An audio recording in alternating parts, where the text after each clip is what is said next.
Hey guys, welcome back to other video. चलो gym चलते हैं। और बाल वापस काफ़ी बड़े हो गए। गाड़ी कहाँ है मेरी?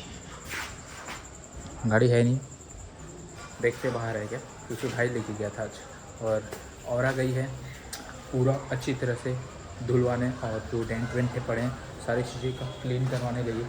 तो उसको 3 दिन लगेंगे, फिर क्लीन हो के आएगा, प्रॉपर तरीके से बन के आएगा। सील्स वगैरह थोड़ा गंदा थे, वाइट थे, तो वो सारी चीज़ें बन जाएंगी। फिर मैं आपको उसके ऊपर एक ब्लॉग बना कर दिखाऊंगा। फिलहाल शायद गाड़ी बाहर है, लेके चलते हैं। सो गाइस, जिम पहुंच गए और चलो वर्कआउट करते हैं।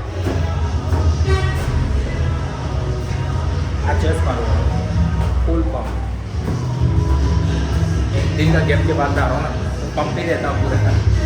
सो गाइस, वर्कआउट कंप्लीट हो गया। काफ़ी इंटेंस वर्कआउट किया मैंने आज। हालत ख़राब हो गई, पूरी जान फूक डाला। इतना खतरनाक वर्कआउट दिख रहा है, पैसे भी देख लो। सो गाइस, पार्किंग में पहुंच गया हूं और चलो चलते हैं घर पे। और गाइस, चैनल पे नहीं तो चैनल पे सब्सक्राइब और वीडियो को लाइक करना मत भूलना।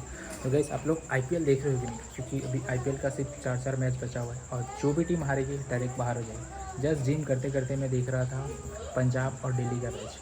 पंजाब अगर हार जाती है तो उसे कुछ फ़र्क नहीं पड़ेगा, फ़र्क पड़ेगा अगर कोई टीम उसे जीतती है तो। पर दिल्ली जीत भी जाती है फिर भी उसको कंटिन्यूसली 3 मैच है, बैक टू बैक तीनों के तीनों मैच जीतने पड़ेंगे। और ऊपर वाली टीम अगर जीत भी गई तो बहुत कम चांसेस है दिल्ली को क्वालिफाई करने में। तो हम नहीं डिसाइड करेंगे, मतलब जैसे ऐसे बता रहा हूँ पॉइंट पर जो टीम अच्छा खेलेगी वो जाएगी ऊपर, और जो अभी तक अच्छा खेल जाएगी और अभी अच्छा खेलेगी तो भी शायद ऊपर वाले मार्क दे देंगे। अगर दिल्ली अच्छा खेली, अगर सारे मैच जीती तो भी शायद तक ही क्वालिफाई हो पाएगी। पर आज हारती तो बाहर हो जाएगी। अभी क्या मालूम हारेगी कि जीतेगी, वो तो मैच के बाद ही मालूम चलेगा। फिलहाल चलो चलते हैं। तो थोड़ा सा मैच का नॉलेज आप लोगों को दे दिया। अगर आप लोग आईपीएल फॉलो करते हो तो आप लोगों के लिए सही रहेगा। चलो गाइस, मिलते हैं कल, और आज के लिए बस इतना ही। Thank you so much, bye bye, take care, love you all.